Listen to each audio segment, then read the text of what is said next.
여러분 안녕하세요. 쌤서희TV 최서희입니다. 오늘은 2027학년도 수능 완성에 수록되어 있는 연시조를 가지고 왔는데요. 만만치 않은 작품입니다. 근데 제가 연시조를요, 우리 수완에 없는 부분까지 다 챙겨왔어요. 그래서 전문을 다 보여드리도록 하겠습니다. 황강구곡가 들어보셨나요? 전체 10개의 수로 이루어져 있고요. 제일 첫 번째 1수가 전체를 좀 아우르는 서사의 느낌으로 가고요. 나머지 수들이 이제 9수가 남아있잖아요. 그래서 구곡가 10, 10, 10, 20, 30, 40 이렇게 노래를 하거든요. 그래서 구곡가라는 이름을 붙였습니다. 황강구곡가 오늘 같이 알아보러 출발하겠습니다.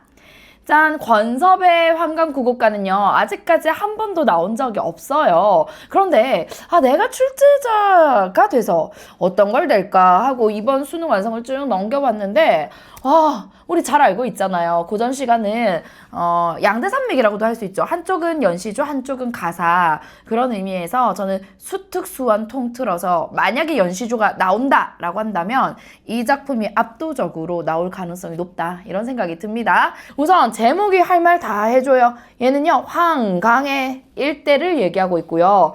구곡, 아름다운 풍경의 모습을요, 이제 9개로 나눠가지고 설명을 해주는 노래입니다. 자, 황강 일대의 풍경 예찬이 있는데, 이 작품은요, 단순히 그냥 자연 너무 멋지지, 이게 아니라요, 성리학자의 시선에서 도학의 전통을 계승하고자 하는 의지와 자부심이 들어있는 작품이다라는 거예요. 그게 되게 중요한데, 우리 성리학은요, 주자로부터 영향을 받아서 이이 그리고 송시열 이렇게 이어지는데, 그 송시열의 가장 애제자, 수제자가요, 권상하라는 사람이거든요. 이 권상하가 누구냐면, 느낌 왔죠? 권씨잖아. 여기도 권씨잖아. 그러니까 권섭의 누구냐? 큰아버지입니다. 그러니까 이 큰아버지가 열심히 강학했던 곳, 학문을 수양하고 또 제자들을 가르치고 했던 그 황강 일대에 나중에 나이든 권섭이 와서 지내거든요. 그래서 그 일대를 구곡가로 노래를 하고 있다라는 거 알아두시면 되겠고요. 이이의 고상구곡가 너무 유명하잖아요. 걔랑 느낌 되게 비슷합니다. 같이 가볼게요. 황강 일대에서 응거하며 유유자적하는 삶에 대한 만족감으로 마무리가 됩니다. 이 작품이요, 출제자의 시선에서 낼만한 게 많다라고 얘기한 게요, 묘사가 아주 뛰어나고 그 묘사를 생생하게 하다 보니까 비유적인 표현도 참신하게 잘 사용하고 있고, 또 시각적 이미지뿐만 아니라 청각적 이미지까지 이렇게 감각적 이미지를 아주 탁월하게 사용하고 있는 작품이다. 이렇게도 정리할 수가 있겠습니다. 자, 바로 갑시다. 2027학년도 수능 완성 보기에서요, 워낙에 이 작품이 낯설기도 하고 조금 어려운 작품이다 보니까 이렇게 자세한 설명을 줬습니다. 맥락 잡고 갈게요. 권섭은 이 작품을 쓴 작가야. 근데 자그마치 여러분, 조선시대 82세까지 살았다? 와우! 실제로 제가 자료를 찾아보니까 86세인가 87세에 생을 마감한 걸로 돼 있더라고요. 그러니까 이 작품 쓰고 몇 년 뒤에 돌아가신 건데 엄청난 장수를 한 겁니다. 이 시대의 기준으로 생각해보면. 자, 권섭은 자신이 존경하는 큰아버지 누구라고요? 권상하, 송시열의 애제자, 수제자입니다. 권상하가 강학하던 이 황강에 정착해서 수십 년간 살았다. 30년 이상 산 걸로 나와요. 자, 황강구곡가는 권섭이 82세 때 장작한 작품으로 권상하, 자기 큰아버지를 돌아보고 떠올리고 회고하며 황강 일대의 풍경을 배를 타고 둘러보는, 그래서요, 배가 바람을 만났고 뭐 이런 표현들도 나옵니다. 그런 상황을 제시한 연시조다. 총 10개로 이루어졌어요. 이 작품은 서사인 1수를 빼면 크게 3 플러스 3 플러스 3 이렇게 나눌 수가 있어요. 네, 이 3, 3, 3이 각각 무엇을 의미하냐? 첫 번째 덩어리 2수에서 4수까지는 권상하, 자기 큰아버지의 자취가 남아있는 이 장소를 형상화한다라는 건 구체적으로 표현했다라는 거야. 그러면서 과거로부터 이어진 도학의, 성리학의 계통을 계승하려는 의식을 드러낸다. 그게 뭐냐고요? 이거 첫 번째 세 덩어리입니다. 여기서요, 이 세 덩어리 중에 첫 번째 이수에서 사수로 이어지는 이 첫 번째 덩어리가요. 권상아라는 큰아버지의 자취가 남아있는 환강 일대죠. 환강 일대의 모습을 쭉 돌아보면서 과거로부터 이 학문적인 정신이 쭉 이어진다라는 의식이 나와 있습니다. 이어진다라는 의식을 표현하고 있다. 자, 그 다음 그 뒤에 이어지는 세 개의 수는 어떻게 되냐? 자, 5수에서 7수까지인데요. 아래에서 위까지 이렇게 수직적으로 배를 타고 쭉 올라간다. 그래서 상승하는 방향성을 바탕으로 환강의 비경, 아름다운 풍경을 발견해서 나가는 모습, 그리고 이런 풍경에 대한 감탄. 그러니까 이게 뭐냐면요. 세상의 기준에서 봤을 때 흔히 볼 수 없는 정말 신선세계처럼 느껴지는 그런 아름다움에 대해서 묘사를 하고 예찬을 하는 대목이 이제 그 가운데 덩어리에 나옵니다. 그리고 마지막 세수는요. 8수에서 10수까지인데요. 환강 일대에서 응거하며 유유자적하는 누구겠어요? 화자인데 사실 여기서는 이 화자가 권섭의 시선을 많이 반영한 거지. 실제로 이제 권섭이 말년에 그 일대에서 큰아버지를 회고하고 생각하고 그 정신을 이어받아서 지냈다라고 알려져 있거든요. 그래서 그런 응거하는 유유자적하는 삶에 대한 만족감, 그리고 그 공간의 영속성이란 건 영원히 지속되는 성질, 이걸 나타내고 있다. 그러니까 전체의 흐름을 이렇게 딱 잡아주는 보기를 제시하고 이제 이렇게 1수부터 수능 완성에 나와 있습니다. 여러분 환강은요 실제로 어디에 위치하냐라면요 제천 알죠? 이 제천 지역의 남한강 상류거든요. 사실 그냥 풍경으로 말하자면 정말 그냥 압도하는 그런 자연의 모습을 담고 있는 공간이죠. 그러니까 이런 자연 예찬에 대한 감탄에 대한 정서는 자연스럽게 나올 수밖에 없는 거야. 한번 봅시다. 하늘이 이 산을 열어 지게라는 건요 땅의 경계야. 땅의 경계도 밝으시고, 그러니까 이 곳을 하늘이 열어준 곳이다라고 생각하네요. 천추 오랜 세월이야. 오랜 세월 수월이라는 건 표면적 의미 그대로 하면은 물과 달이거든. 오랜 세월 이어지는 뭘 나타내는 거겠어요? 그렇지, 자연이야. 그러니까 지금 내 눈에 보이는 물, 지금 내 눈에 보이는 달, 이게 아니라는 거예요. 오랜 세월 쭉 이어지는 이 아름다운 자연, 이 자연이 분수 밖에 맑았어라. 맑았구나. 누구의 분수? 내 분수 밖에 맑았다라는 건 굉장히 맑다. 와, 내가 내 분수에서 누리기 어려울 정도로 정말 맑은 그런 자연이다라는 거죠. 아마도 석담 파곡을 여기서 다시 볼 듯하여라 라고 했어요. 여기서 이제 도학 정신의 계승이라는 부분으로 우리가 설명을 할 수가 있는데요. 석담 파곡이 뭐냐면요. 석담은요. 이이가 강악하던 곳이고요. 파곡은 송시열이 강악하던 곳이거든요.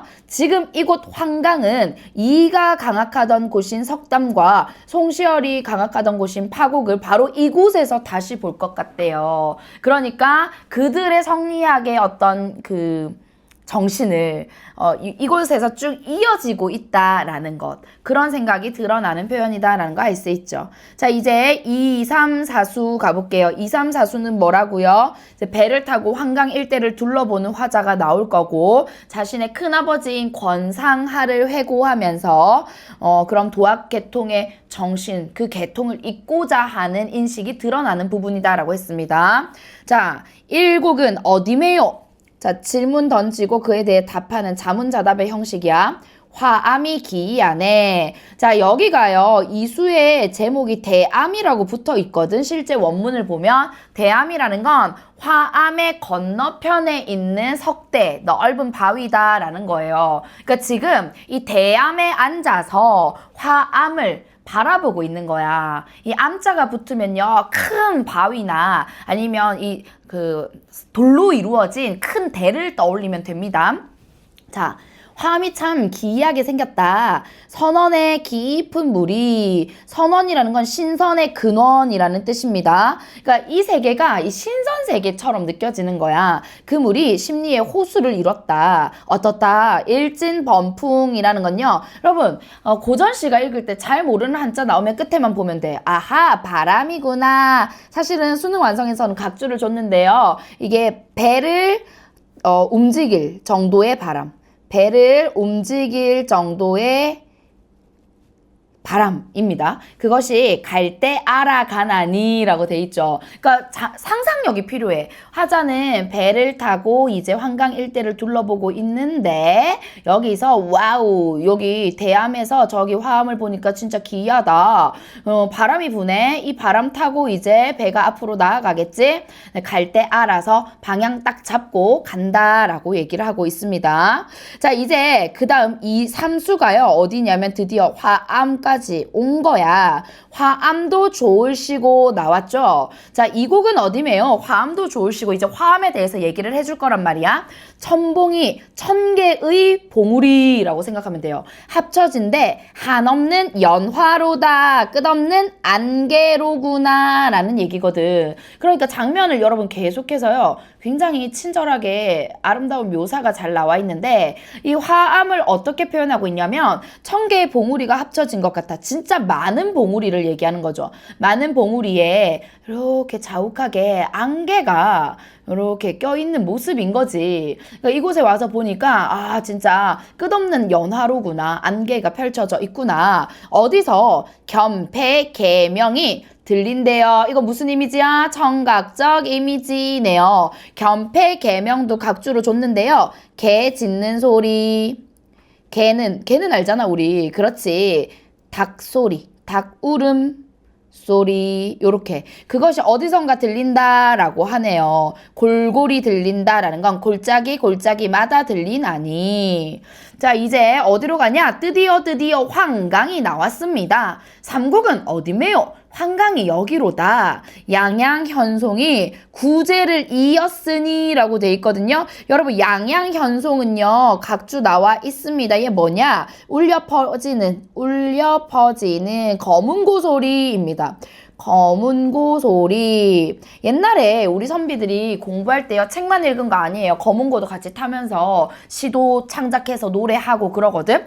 검은고가 빠질 수가 없어 공부하는 사람 옆에는. 그래서 양양현송이 이 울려 퍼지는 검은고 소리가 구제를 이었다라는 말이 되게 중요한 말인데요. 이때 이 구제가 뭐냐면 권상하에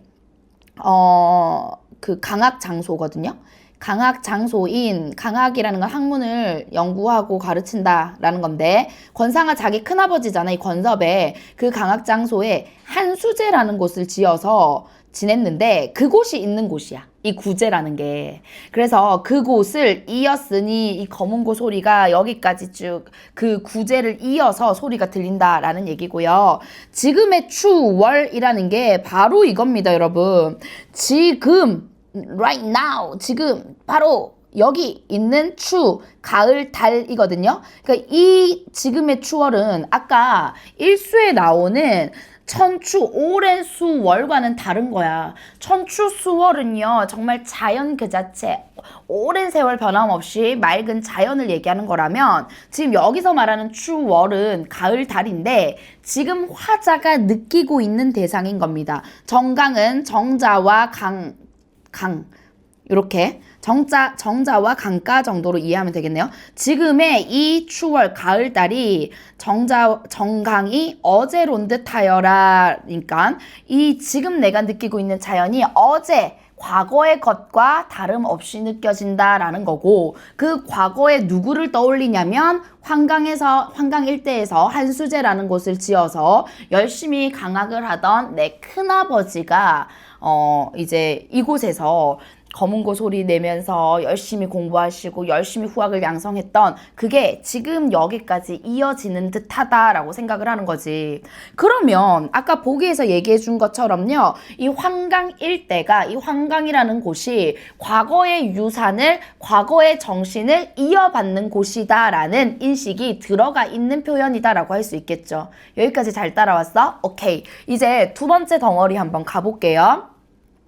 오수부터 가겠습니다. 사곡은 어디매요? 이름도 혼란하대. 이름이 뭐라고 돼 있냐? 이 사곡의 이름이 탄성과 아기가 막 계곡을 흔든대요. 여러분, 이 사곡의 이름이 안 나와 있는데 이 오수의 소제목이 황공탄이라는 곳이거든요. 그러니까 여기 이름이 되게 재밌는 게 황망함과 이게 뭐냐면 두려움이야. 그러니까 황망함과 두려움이 같이 들어있는 이름인 거지. 사실 이 황공탄이요, 중국의 유명한 그런 계곡, 물살이 센 그런 곳으로 알려져 있는데 이름이 똑같은 거야. 그래서 봐, 사곡은 어디냐? 아, 이 황공탄이라는 곳인데 이름 한번 혼란하네 라는 거지. 자, 탄성과 아기가 계곡을 막 흔들어 댄대요, 여러분. 이 표현도 보세요. 탄성악위는요, 여울소리와, 이것도 각주를 줬었습니다. 여울소리와 높게 험난하게 솟은 산을 얘기하는 거야. 그게 막 계곡을 흔드는 듯하대. 그 아래 깊이 자는 용이 이 소리에 도가성에 깬다라고 해요. 이 도가성이라는 건 노 젓는 소리거든요.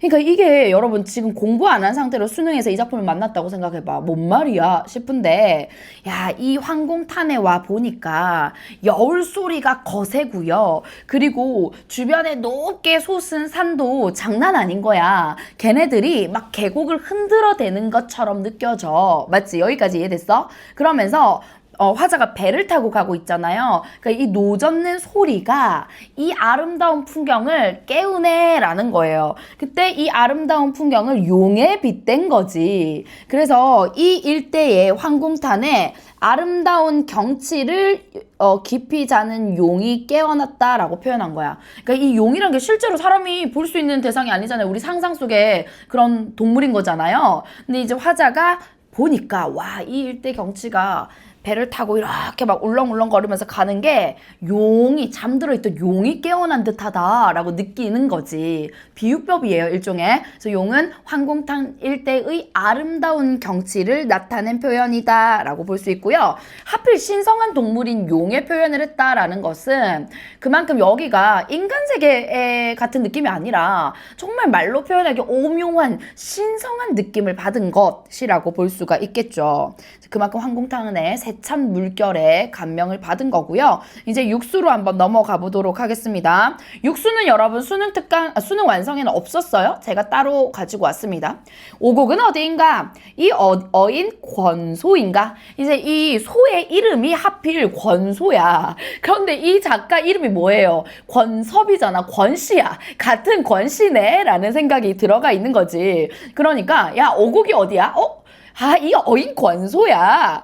이름이 우연한가? 아니면 조물주가 그렇게 만든 건가? 이 말이죠. 그러니까 지금 이 자연의 이름을 보고 권소네, 너도 나랑 연이 있네, 인연이 있네, 이거 우연이야? 아니면 하늘이 다 계획하고 그렇게 만든 거야? 라는 생각을 하면서 이 중에 좌우촌락에 살아볼까 하노라, 그만큼 애정을 갖고 있는 마음이 드러나 있죠. 자, 이제 넘어갑니다. 칠수로. 육곡은 어디매요?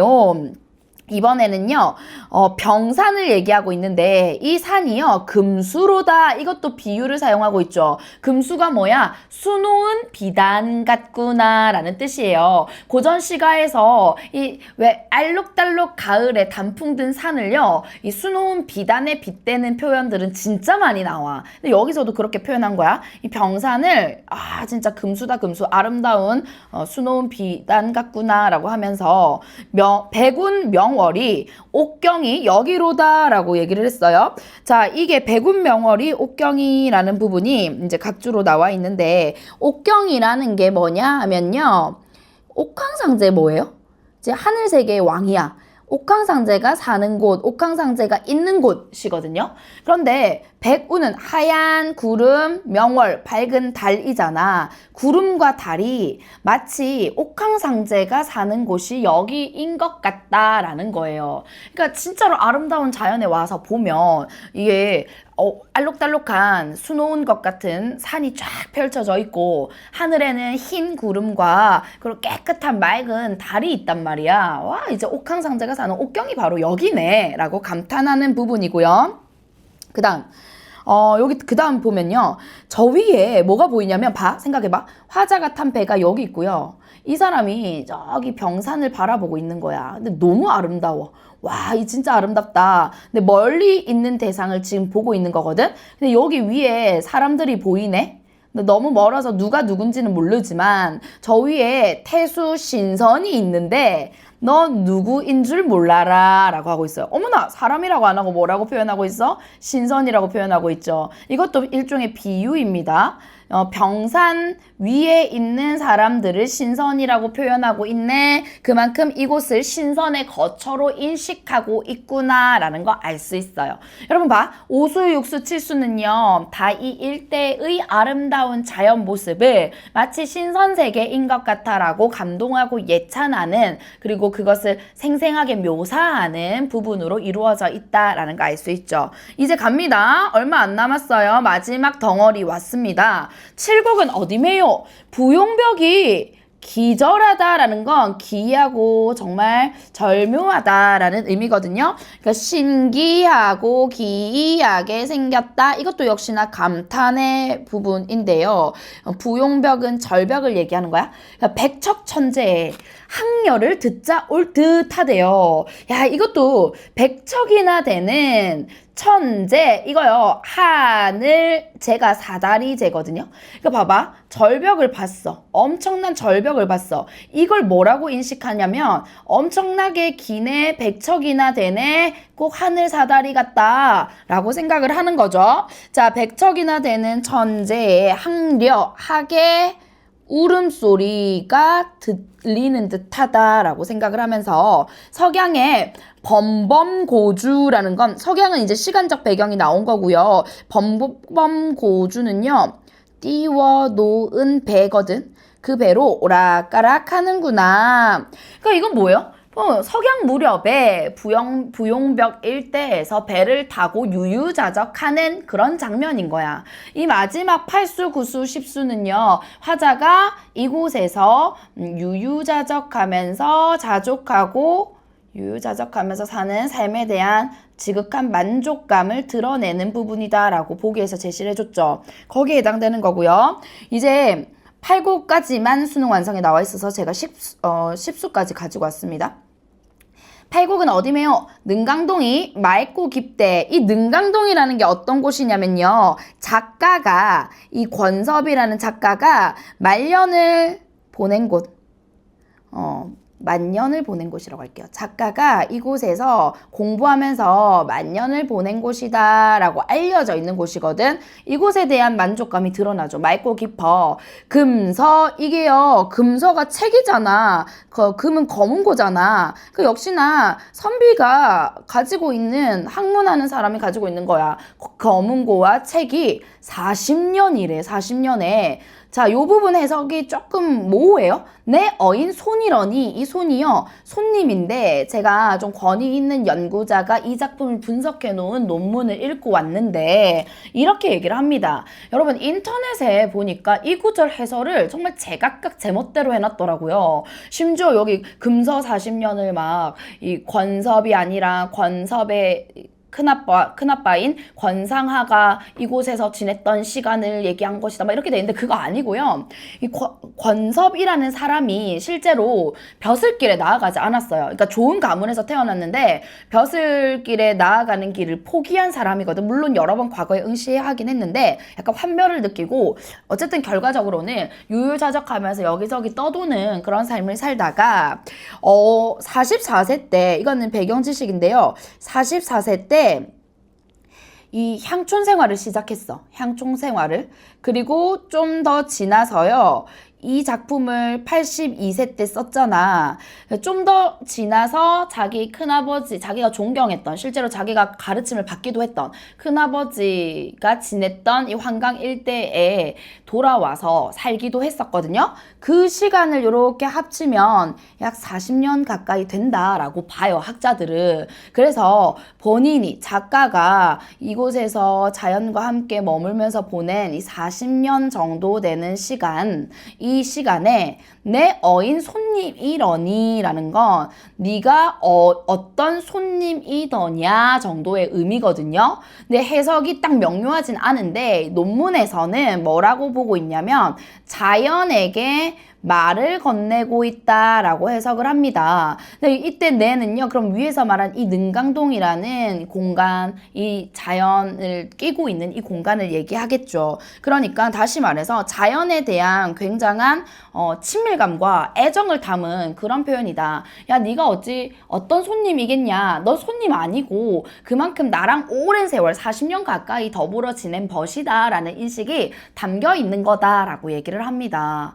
이 구절이 되게 낯설긴 한데요. 당시에 주자가 쓴 무의정사잡영이라는데 나와 있는 표현을 활용한 거래요. 그래서 보면 그 표현에서도 주자가 뭐라고 얘기했냐면 금서와 벗하던 사람이 하루 만에 소박한 띠집을 짓고 자연과 동화된 삶의 모습을 나타낸 구절인데 그 구절을 그대로 가지고 오면서 작가가 자연과 동화된 자신의 삶에 대한 이런 자연 친화적인 태도, 만족감을 자연에게 말을 건네는 형식으로 드러내고 있다. 이렇게 해설을 합니다. 그래서 저도 그 해설에 굉장히 동의를 해서 이때 말하는 내가요 자연이다. 여기 더 정확하게는 앞에서 말한 이 능강동이라는 공간, 곳, 이 주위의 자연을 얘기하는 거다. 이렇게 볼 수 있을 것 같습니다. 자, 국옥은 어딘가? 일각이 그 누구의 것인가? 라고 하는데요. 여기서 이때 일각은요, 권섭이 지은 소박한 집, 그러니까 학문 수양을 위해서 지은 그런 제라고 생각하면 된대요. 그러면 이거 누구의 것인가? 사실 자기 거잖아. 자기가 지내는 곳이잖아. 근데 이거 이렇게 묻는 형식을 통해서 정말 좋아, 정말 만족해 라는 의도를 드러내고 있다라고 볼 수 있고요. 낙대 붉은 글씨, 고금의 풍치로다. 저기 저 별천지, 천만세 인간호라, 그곳을 이제 별천지라고 인식을 할 정도로 만족감을 드러내고 있다. 이렇게 정리를 할 수가 있겠습니다. 진짜 만만치 않은 작품이에요. 그래서 한 번 정도는 진하게 이 정도의 시선으로 공부를 해놔야 되겠습니다. 자, 오늘 쌤서희TV 여기까지 할게요. 구독과 좋아요, 알림 설정은 수능 국어로 가는 1등급의 지름길을 활짝 열어드립니다. 다음 영상에서 또 만날게요. 안녕!